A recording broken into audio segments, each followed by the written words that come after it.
ಚಿಕ್ಕೋಡಿ ಉಪವಿಭಾಗದ ರೈತರಿಗೆ ಆತಂಕ ಹೆಚ್ಚುವಂತೆ ಹಿಪ್ಪರಗಿ ಬ್ಯಾರೇಜ್ನ ಬಾಗಿಲು ಮುರಿದು 22ನೇ ಗೇಟ್ ಅಳವಡಿಕೆಯಲ್ಲಿ ಅಧಿಕಾರಿಗಳಿಂದ ಗಂಭೀರ ವಿಳಂಬವಾಗಿದೆ. 24 ಗಂಟೆಗಳಲ್ಲಿ ದುರಸ್ತಿ ಮಾಡುವಂತೆ ರೈತರು ನೀರಾವರಿ ಇಲಾಖೆಗೆ ಡೆಡ್ಲೈನ್ ನೀಡಿದ್ದಾರೆ.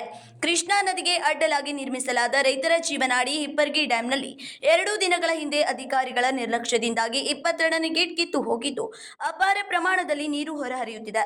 ಇದರಿಂದಾಗಿ ಬೇಸಿಗೆ ಕಾಲದಲ್ಲಿ ನೀರಿನ ತೀವ್ರ ಅಭಾವ ಉಂಟಾಗುವ ಸಾಧ್ಯತೆ ಎದುರಾಗಿದೆ. ನೀರಾವರಿ ಅವ್ಯವಸ್ಥೆಯಿಂದ ಬೆಳೆಗಳಿಗೆ ಹಾನಿಯಾಗುವ ಭೀತಿ ಎದುರಿಸುತ್ತಿದ್ದಾರೆ. ಇಂದು ಗೇಟ್ ಅಳವಡಿಕೆಗೆ ಅಂತಿಮ ಡೆಡ್ಲೈನ್ ನಿಗದಿಪಡಿಸಿದ್ದಾರೆ. ಇಂದು ಗೇಟ್ ಅಳವಡಿಕೆ ಕಾರ್ಯ ಪೂರ್ಣಗೊಳ್ಳದಿದ್ದರೆ ನಾಳೆಯಿಂದ ಪ್ರಮುಖ ರಾಜ್ಯ ಹೆದ್ದಾರಿ ಬಂದ್ ಮಾಡಿ ಹೋರಾಟ ನಡೆಸುವುದಾಗಿ ರೈತರು ಸರ್ಕಾರ ಹಾಗೂ ನೀರಾವರಿ ಇಲಾಖೆಗೆ ಕಠಿಣ ಎಚ್ಚರಿಕೆ ನೀಡಿದ್ದಾರೆ. ಅಧಿಕಾರಿಗಳ ತ್ವರಿತ ಕ್ರಮಕ್ಕಾಗಿ ರೈತ ವಲಯದಿಂದ ಒತ್ತಾಯ ಹೆಚ್ಚುತ್ತಿದೆ.